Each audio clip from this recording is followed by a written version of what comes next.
Now, the next area which is usually sampled from an esophageal biopsy are the Barrett's esophagus. So, this is the one of the most common indication why the esophageal biopsies are sampled.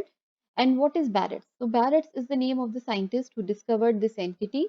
Otherwise, pathologically, it is equivalent to a columnar lined esophagus. So, we had mentioned that esophagus is an organ of the GI tract which is lined by squamous epithelium.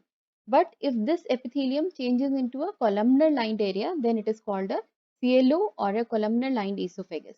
And the second thing which is prerequisite for a Barrett's esophagus is the presence of intestinal metaplasia.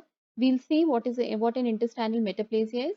Then depending on the length of esophagus that is involved by Barrett's, we call it as a short segment or a long segment Barrett's esophagus. So if it is less than 3 centimeters, we call it short segment, more than 3 centimeters as a long segment Barrett's esophagus. Now, the forms which accompany a Barrett's esophagus, they will very often mention about the Prague's classification, and the endoscopist is going to write about the M and C categories. So, M is the maximum extent of Barrett's, that is from the gastroesophageal junction to the upper limit of squamocolumnar junction, and C is the circumferential extent, that is the areas which is circumferentially involved by the squamocolumnar junction. So M is the maximum extent and C is the circumferential extent of the Barrett's esophagus that is given in the Prague's classification. The histologically the squamocolumnar junction is the area where the squamous epithelium of the esophagus meets the columnar epithelium of the stomach. Now, what is classical for Barrett's is the presence of these whitish holes. These are called the goblet cells.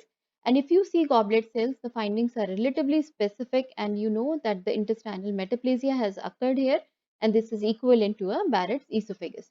Now, the second thing that we should know about intestinal metaplasia is that many times it is classified into complete and incomplete metaplasia. So now we'll come to this, that is the pars Elchian blue stain, and on pars Elchian blue stain, the goblet cells, they will take up the acidic Elchian blue mucin. So the goblet cells are filled with acidic mucin, and on Elchian blue they will become as the blue colored cells on Elchian blue stain, and that is specific for a goblet cell. Now, the next thing that we should know is the types of metaplasia. How many types of metaplasia are there?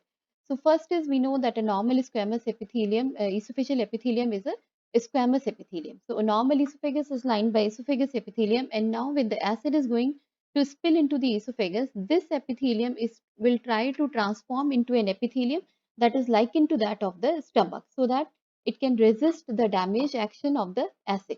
So now this epithelium will undergo a metaplastic change and it will become a gastric kind of an epithelium, which is also called a columnar lined esophagus. So CLO name has come from the metaplastic changes of the squamous epithelium into a gastric kind of an epithelium. Now in the normal stomach, we do not see goblet cell. So a columnar lined esophagus do not have a goblet cell here, and we only see the columnar cells, that is the foveolar cells, which are PS positive. Now, if the acid spillage continues, then this epithelium will transform and it will gain the presence of goblet cells here. So, these are Elchian blue positive goblet cells in addition to these foveolar cells, and this is known as incomplete metaplasia. Incomplete, why it is called so? Because it is in between that of gastric and small intestinal area. So, we have a feature of a small intestine, that is goblet cell, but in addition, we have features of the gastric type of epithelium where we have these pars positive cells. So this is called incomplete metaplasia when you see goblet cells accompanied by PS positive gastric foveolar cells. So this is incomplete metaplasia. Now again, if the acid injury is going to continue, then this entire epithelium, which is a mixture of small intestine and gastric epithelium, will now transform into a completely small intestinal type epithelium where these pars positive foveolar cells will be lost and you will only see Elchian blue positive goblet cells. And in addition, the PS stain is going to line the brush borders of the gland. So this is the brush borders which is PS positive, and we see the Elchian blue positive goblet cells. So and again, to highlight, we have already discussed the commonest metaplasia that we see in the Barrett's is the incomplete metaplasia, where you see goblet cells which are accompanied by PS positive gastric foveolar cells. And in complete metaplasia, we only see a Elchian blue positive goblet cells and a brush borders, that is PS positive. Now, there are different criteria which are given for the diagnosis of Barrett's esophagus. And there is a difference in the population, the Western world thing as compared to that of the Eastern world.